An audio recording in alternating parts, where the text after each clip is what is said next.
Galera, tudo bem? Sou o Victor, instrutor do No Shame, e hoje vim falar um pouco por que o No Shame é importante pra gente e pode ser pra você também.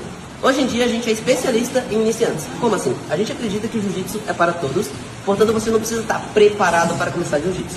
A gente tem 50 alunos adultos, 44 são faixa branca, 6 são faixas azuis. Então a gente preza muito por realmente iniciante, que é uma pessoa que não sabe nada e que aprende a se defender e ter um exercício para preparar o corpo e coisas do gênero. Nós também temos nossa metodologia muito adaptada para pessoas com alguma deficiência física, como por exemplo, um joelho machucado, um pé machucado, uma pessoa que tenha um medo muito grande em ter um esporte de jiu-jitsu. Porém, acreditamos que é necessário para a autodefesa essa pessoa não se sentir debilitada, ela ser capaz de fazer esse treino. Pra gente, na No Shame, cada aluno é único. Então, cada aluno tem a sua história e ele precisa ser respeitado no seu limite.